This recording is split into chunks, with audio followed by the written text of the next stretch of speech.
قضا آمدیه برنیاسترین قضا لسراست پارزگه ها دهوکه دی بیاوه گشت و گزاره دا.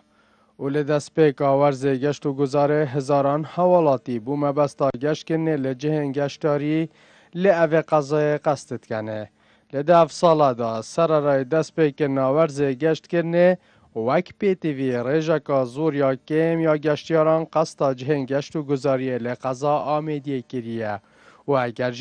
جبر بردامی بردومان کنا اوه دورج آلیم بالا فرن توبخانن ولات ترکیه کو ترسک بو سرجم حوالاتیان پیدا کریا کو روزانه جه نزیک لسنتر باجران و گندان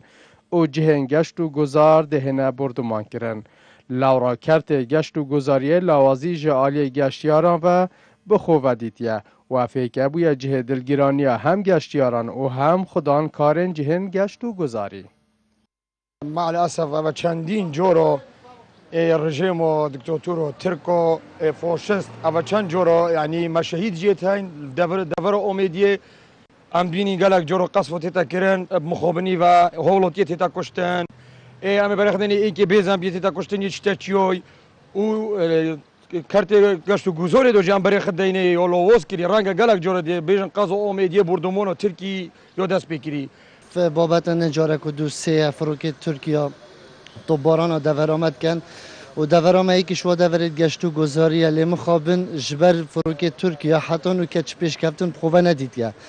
روسيا وچند روزا يعني سياحه وتيا وكرن وشنيكو يعني موسم سياحه خلكي قصتو ماتكاتو يتتافيرا بس وچند كا طيوره قصف الخدمات كاتن يعني البريسيلت كاتو الوتشو نزيكي ماتكات غوندت ماتكاتن يعني خلك هون غاشي ماتا قال يعني ترس طيوره دوناش البيتا سياحل سيلوفيج المصيف وجيب قريتو تشتشعلو بخو خوزيش حكمات كان يعني شن علاج كي كان افتوره يعني شن علاج كي كان كو شك بروستن او دي علماء قصتو ماتكاتو بيتا ورو گلیه بالندا گلیه شیرانه او جهن کو جبرجوانی سروشت چیای او ریبار آوه زوربه خلک حزا گشت که نه هیه بوان جهان. لجبر ترسا بالافر و طوبخانن ولات ترکیه لوان هر دو جهن گشت و گذاری نها حوالاتی نشن بو گشت و گذاری قصدوان جهام کن. و اگر اف بردمانه یا بردام بید دهان جهن دنین گشت و گذاره دهنه چول کرن. او کرت گشت و گذاری لآمیدی هیدی برف نمانده چید. اسام عبدالرحمن، کانال بادینان ساد، دورا آمیدیه.